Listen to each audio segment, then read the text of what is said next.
السلام علیکم ایمان جہاں میں خوش آمدید۔ جیسا کہ ہم لوگوں نے ایک ناول سٹارٹ کیا ہوا ہے راہ ہدایت، جس کی رائٹر ہیں سائرہ سلیم، تو اس کی قسط نمبر ہے آج 7 جی۔ تو چلیں اس کو سٹارٹ کرتے ہیں۔ ایک نئی صبح ایک نئی امید لیے طلوع ہو رہی تھی۔ نور نے رات کے اس پہر خود سے ایک وعدہ کیا تھا کہ وہ نماز اب کبھی نہیں چھوڑے گی۔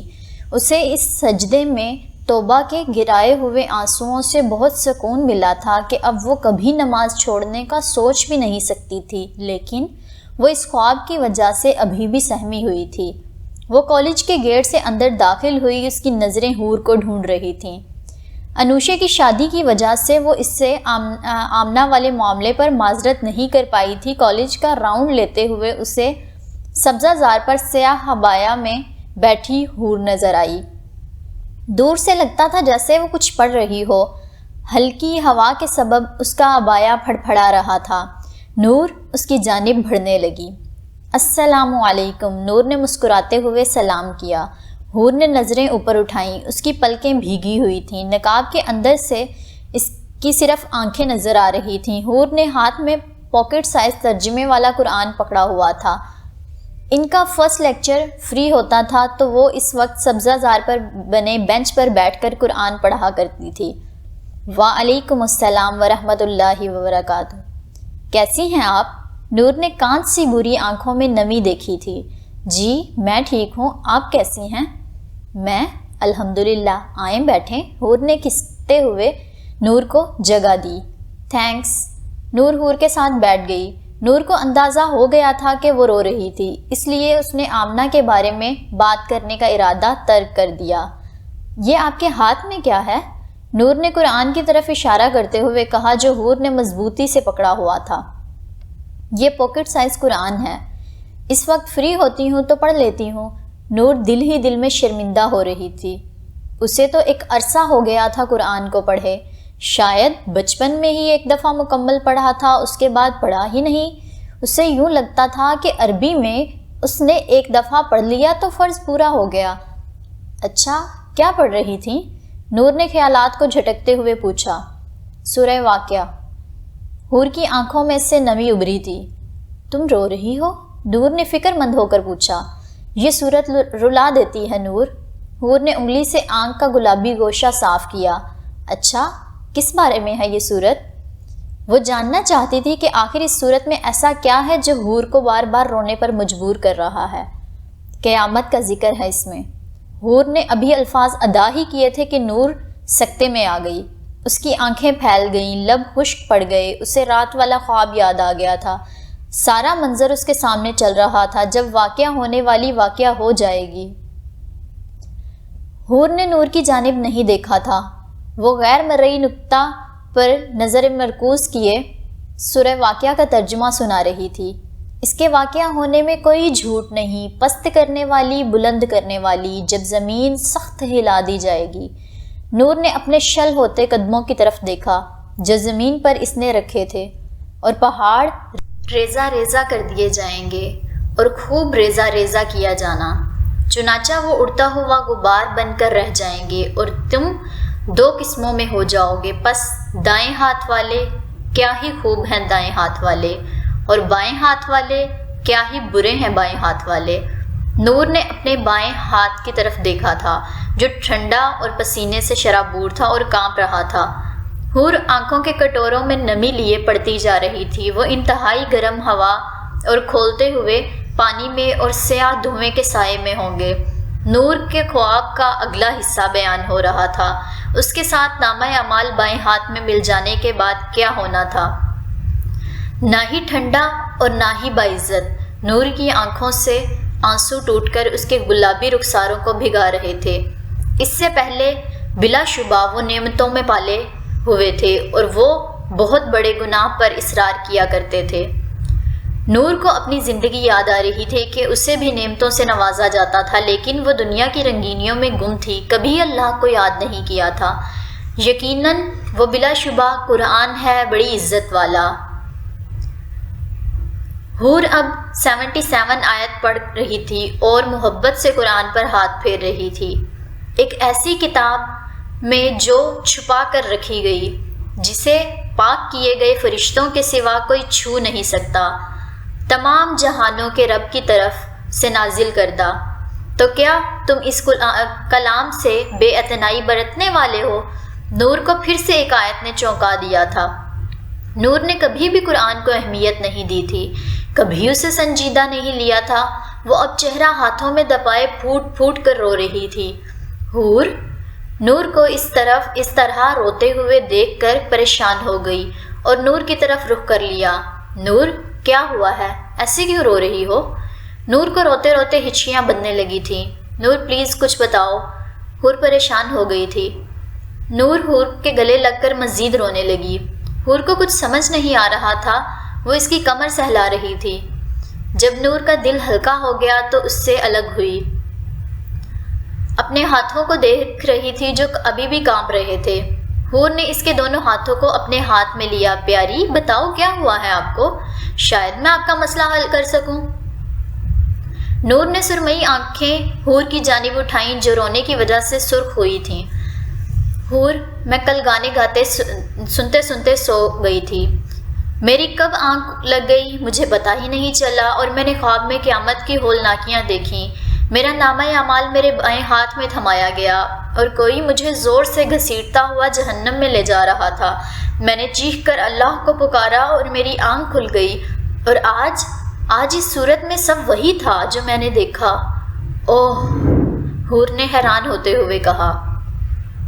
دیکھو نور، جہاں تک مجھے اندازہ ہو رہا ہے اللہ آپ کو ہدایت کا نور عطا کرنا چاہ رہا ہے، اس لیے آپ کو وارن کر دیا خواب دکھا کر کہ اگر آپ اپنی زندگی ضائع کریں گی تو آپ کے ساتھ یہ ہو سکتا ہے۔ آپ کو ایک نئی زندگی ملی ہے، سوچیں اگر وہ خواب سچا ہوتا تو آپ کیا کرتی؟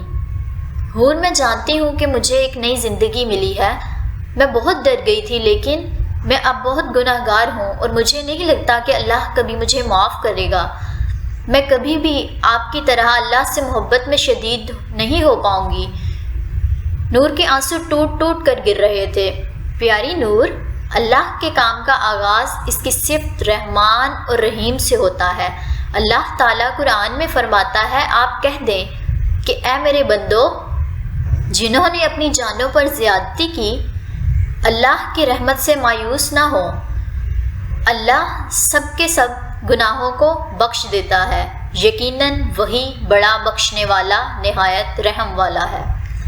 یہ آیت شاید آپ کے لیے ہی ہے۔ اللہ نے یہ لکھ دیا تھا کہ آپ اس وقت میرے پاس آئیں گی، اپنا خواب بتائیں گی اور اللہ میری زبان سے یہ آیت سنوا کر آپ کو حوصلہ دے گا۔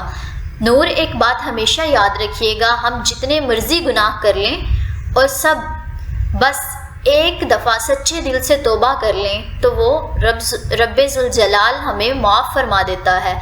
وہ تو کہتا ہے اگر انسان زمین سے لے کر آسمان تک گناہ کا انبار بھی لگا دے اور ایک دفعہ مجھ سے صرف ایک دفعہ توبہ کر لے تو اسے معاف کر دوں گا۔ نور، جو ہو چکا اسے بھول جاؤ، آپ نے اللہ سے گڑ گڑا کر معافی مانگنی تھی، تو سمجھو آپ کی توبہ قبول ہو گئی۔ اگر اللہ نے آپ کو معاف نہ کرنا ہوتا تو توبہ کی توفیق کبھی نہ دیتا۔ وہ آپ سے محبت کرتا ہے، آپ کو راہ ہدایت پر چلانا چاہتا ہے۔ لوٹ آئیں اس محبت کرنے والے رب کی طرف، وہ آپ کا انتظار کر رہا ہے۔ حور نے بہت ہی محبت سے اسے سمجھایا تھا۔ نور کو لگتا تھا کہ وہ اسے ڈرائے گی کہ اللہ ناراض ہے لیکن اس نے اتنی آسانی اور محبت سے اسے سمجھایا تھا کہ نور کے دل پر اس کے الفاظ نقش ہو رہے تھے۔ لیکن میں اس راستے کا آغاز کیسے کروں؟ نور نے آنسو صاف کرتے ہوئے پوچھا۔ اللہ کی کتاب سے، حور نے مسکراتے ہوئے جواب دیا۔ اللہ تعالیٰ سورہ بقرہ میں فرماتے ہیں، یہ کتاب ہے جس میں کوئی شک نہیں، متقین کے لیے ہدایت ہے۔ وہ لوگ جو غیب پر ایمان لاتے ہیں اور نماز قائم کرتے ہیں، اور جو ہم نے انہیں رزق دیا ہے اس میں سے خرچ کرتے ہیں، اور جو اس پر ایمان لاتے ہیں جو آپ پر نازل کیا گیا اور آپ سے پہلے نازل کیا گیا، اور آخرت پر وہ یقین رکھتے ہیں، یہی لوگ اپنے رب کی طرف سے ہدایت پر ہیں اور یہی لوگ فلاح پانے والے ہیں۔ ہدایت کے راستے پر پہلی سیڑھی اللہ کی کتاب قرآن کا فہم رکھنا ہے۔ نور ہمیں بچپن میں صرف عربی پڑھائی جاتی ہے کیونکہ عربی ہماری زبان نہیں، اس لیے ہمیں کچھ سمجھ نہیں آتا کہ اللہ ہمیں کیا سمجھانا چاہ رہے ہیں۔ اس کے لیے ہمیں قرآن کا فہم حاصل کرنا بہت ضروری ہے، لیکن وہ یہ سب کہاں سے سیکھوں گی؟ نور نے دل میں ارادہ کرتے ہوئے پوچھا۔ جہاں سے میں نے سیکھا، میں آپ کو ایڈریس وغیرہ بتا دوں گی، آپ کالج کے بعد وہاں جا سکتی ہیں۔ آپ گھر میں بات کر لیجئے گا، آج انشاءاللہ میں ضرور وہاں جاؤں گی۔ حور، آپ کا بہت شکریہ۔ آمنہ نے جو بھی آپ کے ساتھ کیا میں معذرت کرتی ہوں، مجھے معاف کر دیں۔ حور پلیز۔ نور افسردہ سی معافی مانگ رہی تھی۔ کوئی بات نہیں پیاری، میں کسی سے ناراض نہیں ہوں۔ حور نے محبت سے نور کے ہاتھ پر اپنا ہاتھ رکھا۔ کیا ہم دوست بن سکتے ہیں؟ جی ضرور، میرے لیے خوشی کا باعث ہوگا، حور نے خوش ہو کر کہا۔ اب دونوں ایک دوسرے کا ہاتھ تھامے کلاس میں جا رہی تھیں۔ اگلا سین وہاں سے شروع ہوتا ہے جہاں عمر نے کلاس کے اندر داخل ہوتے ہوئے اسٹوڈنٹس سے سلام کیا۔ آج جمعہ تھا اور جمعہ کے دن لیکچر کا ٹائم تھوڑا شارٹ ہوتا تھا، تو اس دن عمر طلباء کو سوالات کا جواب دیا کرتا تھا جو دین سے متعلق ہوتے۔ جی تو آج کون سوال کرے گا؟ عمر نے کلاس میں نگاہ دوڑاتے ہوئے پوچھا۔ سر، تھرڈ رو سے حسن کی آواز آئی تھی۔ مجھے آپ سے کچھ پوچھنا ہے۔ جی پوچھئے، عمر نے متوجہ ہو کر کہا۔ سر، دراصل مجھے غصہ بہت آتا ہے، میں بہت کنٹرول کرنے کی کوشش کرتا ہوں لیکن مجھ سے کنٹرول نہیں ہو پاتا۔ میرے ہاتھ میں جو چیز ہوتی ہے میں زمین پر دے مارتا ہوں اور غصے میں نہ جانے کیسے کیسے الفاظ ادا کر جاتا ہوں کہ اگلا بندہ ہرٹ ہو جاتا ہے، اور پھر جب مجھے احساس ہوتا ہے تو مجھے معافی مانگتے وقت بھی شرمندگی ہوتی ہے۔ حسن بے بس سا بتا رہا تھا۔ آپ مجھے کچھ بتا دیں کہ میں غصے پر قابو کیسے رکھوں؟ عمر نے ایک گہری سانس لی۔ حسن، دراصل یہ آپ کا نہیں، پوری نوجوان نسل کا مسئلہ ہے۔ بہت اچھا ہوا کہ آج آپ نے اس موضوع پر بات کی۔ تو سب سے پہلے میں آپ کو کچھ احادیث سناؤں گا اور پھر اس کو قابو کیسے کرتے ہیں وہ بھی بتاؤں گا۔ حضرت ابو ہریرہ رضی اللہ تعالیٰ عنہ سے مروی ہے کہ رسول اللہ صلی اللہ تعالیٰ علیہ وآلہ وسلم نے فرمایا، پہلوان وہ نہیں جو دوسرے کو پچھاڑ دے، بلکہ پہلوان وہ ہے جو غصے کے وقت اپنے آپ پر قابو رکھے۔ یہ جو غصہ ہوتا ہے نا، یہ دراصل ایک شیطانی عمل ہے اور خون کی طرح رگوں میں دوڑتا ہے۔ اسی لیے نبی کریم صلی اللہ تعالیٰ علیہ وآلہ وسلم نے فرمایا، غصہ شیطان ہے اور شیطان آگ سے بنا ہے۔ آپ یہی سے اندازہ لگا لیں کہ یہ کتنی بری چیز ہے۔ غصے کی حالت میں بعض اوقات ایسی حرکات ہو جاتی ہیں جس کی وجہ سے ایمان بھی خطرے میں پڑ جاتا ہے، اس لیے اس سے بچنے کا حکم دیا گیا ہے اور فرمایا گیا، غصہ ایمان کو ایسے بگاڑتا ہے جیسے الوا شہید کو۔ نبی کریم صلی اللہ تعالیٰ علیہ وآلہ وسلم نے کم غصہ کو اچھائی کی علامت قرار دیا اور ارشاد فرمایا، آدم کے بیٹے کئی طریقوں میں پیدا کیے گئے ہیں، ان میں سے کوئی ایسا ہے جس کو دیر سے غصہ آتا ہے اور سکون جلد ہو جاتا ہے، اور کسی کو غصہ بھی جلد آتا ہے اور سکون بھی جلد آ جاتا ہے۔ تو ان دونوں میں ایک بات دوسری بات سے اصلاح ہو جاتی ہے، اور کوئی ایسا ہے جس کو غصہ جلد آتا ہے اور دفع دیر سے ہوتا ہے۔ تو ہاں، ان میں سب سے اچھا وہ ہے جسے غصہ دیر میں آئے اور جلد دور ہو جائے، اور ان میں سب سے برا وہ ہے جس کو غصہ جلد آ جاتا ہو اور دیر تک رہتا ہو۔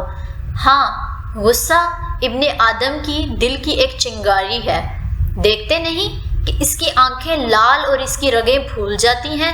اب آپ سب اپنا جائزہ لیں کہ آپ غصے کی کس سٹیج پر ہیں، اور پھر جو اپنا غصہ دبا لیتا ہے تو اس پر اللہ سبحانہ و تعالیٰ کا انعام ہوتا ہے اور روز قیامت اسے اجر دیا جاتا ہے۔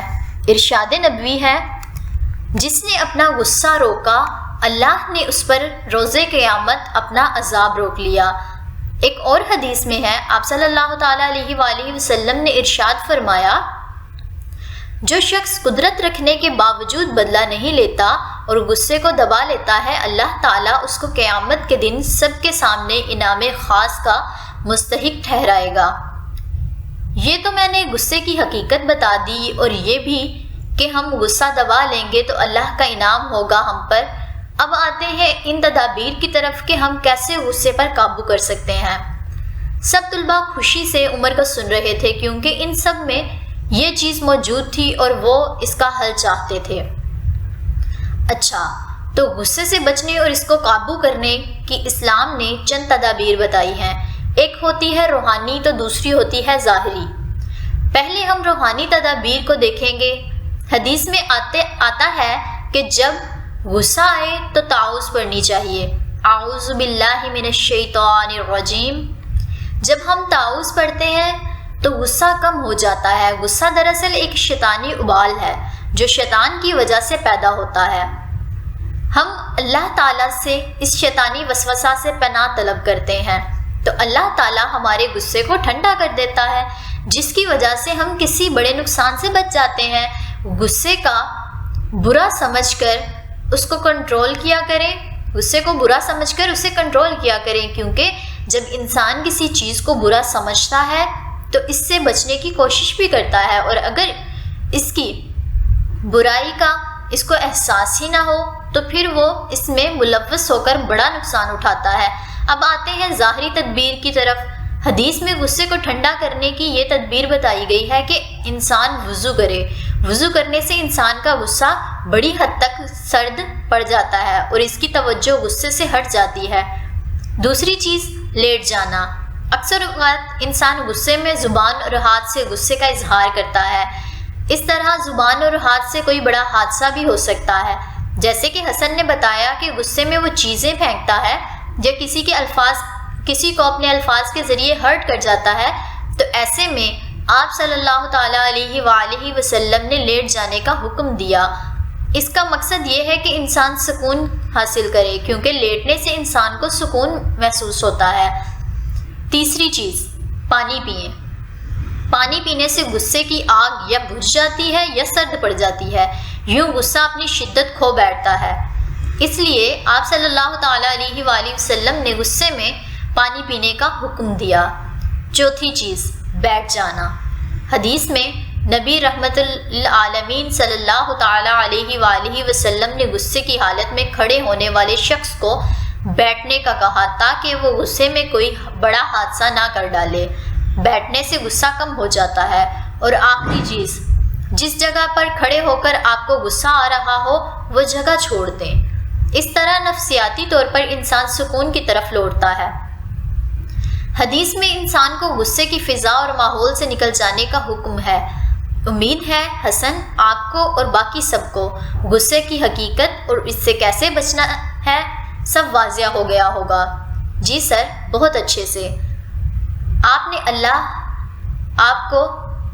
آپ کو جزا دے، آمین۔ حسن مطمئن ہو گیا تھا، اس کا اتنا بڑا مسئلہ عمر نے حدیث کے ذریعے حل کر دیا تھا، تو پھر آج سے غصے پر قابو کون کرے گا؟ کلاس میں سب طلباء نے اپنے ہاتھ کھڑے کیے۔ ماشاء اللہ، عمر نے مسکراتے ہوئے کہا، اللہ آپ سب کو عمل کرنے والا بنا دے۔ بیل کی آواز آئی، لیکچر اوور ہو چکا تھا۔ عمر کلاس سے باہر آ گیا۔ اگلا سین وہاں سے شروع ہوتا ہے جہاں پہ نور نے ارادہ تو کر لیا تھا کہ وہ قرآن سیکھے گی، مگر اب مسئلہ گھر والوں سے اجازت لینے کا تھا۔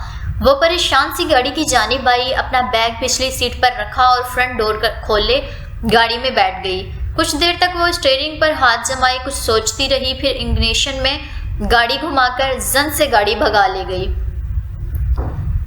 گاڑی قصر ہاشم کے سامنے آ رکی تھی۔ وہ گیراج میں گاڑی لگائے اب گھر کے اندر داخل ہو رہی تھی۔ لاؤنج میں زریاب بیٹھی موبائل اسکرولنگ کر رہی تھی۔ السلام علیکم ماما جان، زریاب نے حیرت سے نظریں اٹھائیں۔ خیریت ہے؟ آج سلام کہاں سے یاد آ گیا؟ زریاب نے طنزیہ لہجے میں کہا۔ ویسے ہی ماما، آپ اتنا شوق کیوں ہو رہی ہیں؟ نور نے جھرجھری لیتے ہوئے کہا۔ خیر چھوڑو، کیا کھانا ہے بتا دو، میں نصرت آپا سے کہہ کر تمہارے کمرے میں بھجوا دیتی ہوں۔ ماما ابھی بھوک نہیں ہے، میں بھائی اور بابا جب آئیں گے تو ان کے ساتھ کھا لوں گی۔ ٹھیک ہے بھائی، تمہاری مرضی۔ زریاب دوبارہ موبائل میں مصروف ہو گئیں۔ نور تیزی سے زینے پھلانگتے ہوئے اپنے کمرے میں آ گئی تھی۔ ابھی تو اس نے اسلام لیا تھا اور اسی پر تنقید جاری ہو گئی تھی۔ اگر اس نے مدرسہ جانے کی بات کی تو کیا ہو گیا؟ وہ پریشان سی الماری کے پٹ کھولے کپڑے ادھر ادھر کرنے لگی اور پھر ایک براؤن لانگ فراک نکال کر واش روم کی جانب بڑھ گئی۔ نہ جانے کیوں اس کا دل اب جینز اور ٹی شرٹس وغیرہ سے اٹھ گیا تھا۔ وہ اپنے لیے کچھ فراکس لے کر آئی تھی جسے پہن کر وہ سکون محسوس کر سکتی تھی۔ نصرت آپا ڈائننگ ٹیبل پر کھانا لگا رہی تھی۔ ہاشم اور ارسلان ڈائننگ ٹیبل پر ہی بیٹھے تھے۔ نور کدھر ہے؟ ہاشم صاحب نے بریانی پلیٹ میں ڈالتے ہوئے پوچھا۔ اوپر ہوگی، نصرت آپا نور کو بلا لائیں، اسے کہیں کھانا لگ گیا ہے۔ جی اچھا کہتی ہوں۔ نصرت آپا نور کے کمرے کی جانب بڑھ گئی۔ ارسلان کو آفس سے بار بار کالز آ رہی تھی، وہ کال اٹینڈ کرتا ہوا باہر چلا گیا۔ تھوڑی دیر بعد نور نیچے آ گئی۔ السلام علیکم بابا جان، نور نے مسکراتے ہوئے کہا۔ کرسی کھینچی اور بیٹھ گئی۔ وعلیکم السلام، ہاشم نے بھی مسکراتے ہوئے جواب دیا تھا۔ ان کو نور کا سلام کرنا اچھا لگا تھا، البتہ زریاب کن اکھیوں سے نور کو دیکھ رہی تھی۔ کیسی چل رہی ہے اسٹڈیز؟ ہاشم نے نور کی جانب دیکھتے ہوئے کہا۔ اچھی چل رہی ہیں بابا جان۔ نور نے نظریں جھکا لیں۔ ہاشم صاحب کو وہ کسی کشمکش میں لگ رہی تھی۔ نور بیٹا کوئی پریشانی ہے؟ ہاشم صاحب نے نرم سے لہجے میں پوچھا۔ نور نے نظریں اٹھائیں اور پھر جھمکا کر پلیٹ میں چمچ ادھر ادھر ہلانے لگی۔ بابا مجھے آپ سے کچھ بات کرنی ہے، ایک اجازت لینی تھی۔ زریاب دونوں باپ بیٹی کی گفتگو غور سے سن رہی تھی۔ کس چیز کی اجازت؟ ہاشم اب پوری طرح نور کی جانب متوجہ تھے۔ وہ بابا جان مجھے مدرسہ جوائن کرنا ہے، میں قرآن سیکھنا چاہتی ہوں۔ نور نے آنکھیں میچتے ہوئے آخر بول ہی دیا۔ وہ جانتی تھی یہ سب کے لیے ایک شوق ہوگا۔ زریاب نے نور کے ماتھے پر اپنی ہاتھ کی پشت رکھی۔ ویسے بخار تو ہے نہیں، تمہیں یہ کیسی باتیں کر رہی ہو؟ نور نے اب حیرانگی سے اپنی ماں کی طرف دیکھا۔ لیکن ابھی تو بیٹا آپ کالج کی اسٹڈی کر رہی ہو، پہلے وہ مکمل کر لو، بعد میں سوچیں گے۔ ابھی ساری زندگی پڑی ہے قرآن سیکھنے کو۔ اب کے ہاشم صاحب بولے تھے۔ بابا میں مینج کر لوں گی، لیکن میں قرآن سے مزید دور نہیں رہ سکتی۔ بیٹا اگر دونوں کام آپ ایک ساتھ کرو گی تو آپ کے گریڈز پر اثر ہوگا۔ اپنے فیوچر کا سوچو، ہاشم سنجیدگی سے بول رہے تھے۔ ہاشم پتہ کروائیں آپ کی بیٹی کس کے ساتھ اٹھتی بیٹھتی ہے کالج میں، کچھ دنوں سے ایسی ہی باتیں کر رہی ہے، کوئی اس کا مائنڈ واش کر رہا ہے۔ میں بتا رہی ہوں یہ مدرسہ جوائن نہیں کرے گی، آپ اپنی زبان سے اسے سمجھا لیں۔ آپ کے لاڈ پیار نے اسے مزید بگاڑ دیا ہے کہ اب یہ اپنی منمانیاں کرنے لگی ہے۔ سارے زمانے میں ہمیں باتیں ہوں گی، لوگ کیا کہیں گے کہ ہم اتنے روشن خیال ہیں اور ان کی اولاد ملانی بننے چلی ہے۔ زریاب غصے سے بولتی جا رہی تھی۔ ماما مجھے لوگوں کی فکر نہیں ہے، لوگ تو کسی حال میں نہیں چھوڑتے۔ اب کے نور ہمت جمع کر کے بولی تھی۔ اسے آج بولنا تھا کیونکہ وہ اپنی زندگی میں سکون چاہتی تھی۔ بہت کر لی نافرمانیاں، اب بس اللہ کی ہو کر رہنا ہے۔ میں نے بول دیا نا کہ نہیں تو نہیں، تمہاری یہ ضد میں پوری نہیں ہونے دوں گی، سن رہی ہو؟ زریاب اب اس پر برس رہی تھی۔ بابا، نور نے ایک امید کے ساتھ اپنے بابا کی جانب دیکھا تھا۔ آپ کی ماما ٹھیک کہہ رہی ہیں نور، آپ پہلے کالج کی اسٹڈی مکمل کر لو اچھی طرح سے۔ نور کو کی آخری امید بھی جو تھی وہ ٹوٹتی ہوئی محسوس ہوئی تھی۔ اس کے گلے میں آنسوؤں کا گولا اٹکنے کے باعث گلا انتہائی درد کر رہا تھا۔ نور نے پلیٹ سائڈ پر کی اور کرسی پیچھے کر کے تیزی سے زینے پھلانگتی ہوئی اپنے کمرے کی جانب بڑھ گئی۔ دیکھا میں کہتی تھی نا کہ اتنا لاڈ پیار نہ دیں، پر نہیں، میری تو کوئی سنتا ہی نہیں ہے۔ ہاشم صاحب نے افسوس سے گہری سانس خارج کی۔ نور نے کمرے میں داخل ہو کر کمرہ بند کر لیا اور دروازے کے ساتھ ہی ٹیک لگا کر نیچے بیٹھ گئی۔ سر گھٹنوں میں دے کر رونے لگی۔ اللہ جی، اگر میں خود کو سیدھے راستے پر لانا چاہتی ہوں تو لوگ کیوں نہیں آنے دیتے؟ یا اللہ، میں کیسے سب کو سامنا کروں گی؟ میں نہیں جانتی میری زندگی کتنی ہے، کیا پتا آج سوؤں اور صبح نہ اٹھوں۔ بس اللہ جی اتنا چاہتی ہوں کہ جب بھی مروں آپ کو راضی کر کے مروں۔ اللہ جی پلیز، میرے اپنے ہی میرے خلاف ہو گئے ہیں، یہاں تک کہ میرے پیارے بابا جان بھی، جن کے آگے میں اپنی ہر ضد منوا لیتی تھی، لیکن آج وہ بھی منہ موڑ گئے ہیں۔ انہوں نے بھی ساتھ نہیں دیا، اس کی آنکھوں سے آنسو ٹوٹ ٹوٹ کر گر رہے تھے۔ پلیز اللہ جی کوئی ایک بھیج دیں جو میرا ساتھ دے، میرے گھر میں سے کوئی ایک مددگار پیدا کر دیں۔ اللہ جی پلیز، وہ روئے جا رہی تھی۔ عصر کی اذانیں اس کی سماعت سے ٹکرا رہی تھیں۔ اس نے آنسو صاف کیے اور وضو کرنے چلی گئی۔ کبھی کبھی ہم راہ ہدایت پر چلتے ہوئے بہت اکیلے پڑ جاتے ہیں، ہمارے اپنے ہی ہمیں قبول نہیں کر رہے ہوتے۔ تب جو آنسو ہم اللہ کے آگے اکیلے بہاتے ہیں نا، وہ اللہ کو بہت پسند ہوتے ہیں کہ میری بندی میرے لیے سب سے لڑ رہی ہے، یہاں تک کہ خود سے بھی لڑ رہی ہے۔ اور اصل جنگ تو اپنے نفس کے خلاف جنگ ہوتی ہے، جس میں اگر انسان استقامت دکھائے تو کامیابی اسے ہی ملتی ہے۔ مدنی دور سے پہلے ایک مکی دور بھی آیا کرتا ہے۔ آنسو صاف کرنے والے بھی پاس موجود نہیں ہوتے، اس وقت خود ہی اپنے آنسو پونچھنے ہوتے ہیں اور ثابت قدمی دکھانی ہوتی ہے۔ وہ نماز ادا کرنے کے بعد بیڈ پر آنکھیں موند کر لیٹ گئی۔ وہ اب سکون محسوس کر رہی تھی، کیونکہ دلوں کو اطمینان اللہ کی یاد سے ہی ملا کرتا ہے۔ نصرت آپا نے ہلکا سا دروازہ کھولا، کمرے میں اندھیرا چھایا ہوا تھا۔ وہ بی بی جی کھانا کھا لیں نیچے آ کر، مجھے بھوک نہیں ہے آپا، نور نے بازو اپنی آنکھوں پر رکھتے ہوئے کہا۔ جی اچھا۔ نصرت آپا دروازہ بند کر کے چلی گئی تھی۔ تھوڑی دیر بعد ٹھک سے دروازہ کھلا۔ کسی نے دروازے کے ساتھ لگے بورڈ پر ہاتھ مارا اور سارا کمرہ سنہری روشنی میں ڈھل گیا۔ کون ہے؟ نور نے بیزاریت سے کہہ کر آنکھوں پر سے بازو ہٹایا۔ ارسلان ہاتھ میں پیزا پوری بتیسی نکالے کھڑا تھا، ساتھ میں نیلے پیکٹ میں کچھ اور بھی تھا۔ بھائی میرا موڈ آف ہے، پلیز مجھے تنگ مت کریں، لائٹ آف کریں اور چلے جائیں۔ واہ، ایک تو اپنے پیسوں سے بہن کے لیے پیزا لاؤ اور پھر بہنوں کے نخرے اٹھاؤ، ارسلان نے منہ پھلاتے ہوئے کہا۔ نور اب ارسلان کی آنکھیں جھپکتے ہوئے دیکھ رہی تھی، جیسے کہہ رہی ہو میں نے کہا تھا پیزا لانے کو۔ ارسلان لبوں پر مسکراہٹ سجائے نور کے پاس آ کر بیٹھ گیا۔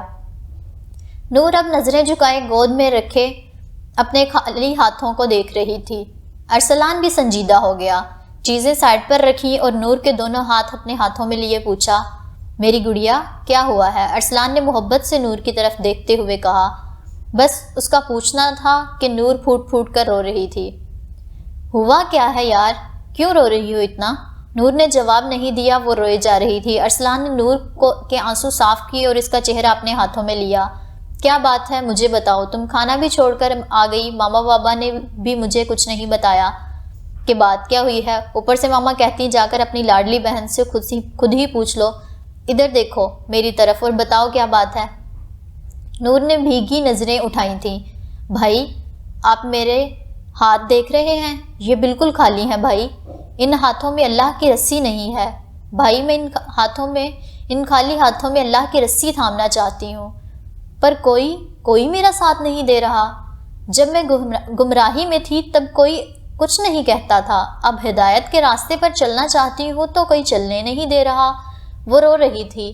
تمہارا بھائی ابھی زندہ ہے تمہارا ساتھ دینے کے لیے، اور اسے تم ہمیشہ اپنے ساتھ کھڑا پاؤ گی، ہر دھوپ ہر بارش میں۔ نور کو لگ رہا تھا کہ اس کی دعا قبول ہو گئی ہو، وہ بھی اتنی جلدی، اس کے گھر میں سے ہی مددگار پیدا کر دیا گیا تھا، اور وہ بھی وہ انسان جس سے اسے امید تک نہیں تھی کہ وہ اس کا ساتھ دے گا۔ اللہ ایمان والوں کا دوست ہوتا ہے۔ اسی نے ارسلان کے دل میں نرمی ڈالی کہ وہ اپنی بہن کے آنسو پونچھ سکے۔ بے شک وہ جو چاہتا ہے کرتا ہے، ماما کیوں ناراض ہیں؟ ارسلان نے پوچھا۔ نور نے ساری بات بتا دی جو ڈائننگ ٹیبل پر ہوئی تھی۔ ارسلان نے سوچتے ہوئے جواب دیا، تو کیا یہ ابھی سیکھنا ضروری ہے؟ جی بھائی میری زندگی نہ جانے کتنی ہے، کب موت آ جائے کچھ نہیں پتہ، میرے پاس تو ایسا کچھ بھی نہیں بھائی کہ میں اللہ کو منہ دکھا سکوں، قرآن پورا نہ بھی سیکھ سکوں اور موت آ جائے تو اللہ سے یہ تو کہہ سکوں گی نا کہ اللہ جی میں آپ کی کتاب سیکھ رہی تھی، میرے پاس کچھ تو ہوگا نا۔ ارسلان نور کی جانب حیرت سے دیکھ رہا تھا، اس نے ایسی باتیں کبھی نہیں کی تھیں اور پتہ تو نور کو بھی نہیں تھا کہ وہ ایسی باتیں اسے کہاں سے آ رہی تھیں۔ ارسلان نے گہری سانس لی، اچھا بہنا تم فکر نہ کرو، میں بات کروں گا ماما بابا سے، منا لوں گا، ان کو چاہے ان کے پاؤں ہی کیوں نہ پکڑنے پڑیں، لیکن ایک شرط پر کہ تم اب دوبارہ نہیں رو گی، تم ایک شیر کی بہن ہو، مضبوط بنو، بات بات پر کمزور نہیں پڑو گی، تم ارسلان ہاشم کی بہن ہو اور تمہارا بھائی تمہاری طاقت ہے، سنا تم نے؟ جی بھائی۔ نور بہت خوش ہوئی تھی اور مسکراتے ہوئے اس کی آنکھیں پھر سے نم تھیں، لیکن یہ آنسو خوشی کے تھے، شکر کے تھے کہ اللہ اس کی کیسی مدد کر رہا ہے۔ اب پیزا کھا لیں، ٹھنڈا ہو رہا ہے، ارسلان مسکراتے ہوئے کہہ رہا تھا۔ جی بھائی، نور نے مسکراتے ہوئے سر اس بات میں ہلایا۔ اور ہاں ایک اور چیز، وہ نیلے پیکٹ میں سے کچھ نکال رہا تھا۔ یہ لو موبائل، تمہارا پچھلے والا ٹوٹ گیا تھا نا، میں نے نصرت آپا کو ٹوٹے ہوئے موبائل کو ڈسٹ بن میں پھینکتے ہوئے دیکھا تھا، غصے میں آ کر چیزیں توڑنے والا کام کب چھوڑو گی ویسے؟ ارسلان نے آنکھیں چھوٹی کرتے ہوئے پوچھا۔ تھینک یو سو مچ بھائی، سوری، آئندہ ایسا نہیں کروں گی۔ نور کا دل کافی ہلکا ہو گیا تھا، اب اس کے کمرے سے قہقہوں کی آوازیں آ رہی تھیں۔ اور اسی کے ساتھ یہ سین ہوا ختم اور آج کا ایپیسوڈ بھی۔ ملیں گے انشاءاللہ نئی قسط کے ساتھ، تب تک کے لیے اللہ حافظ۔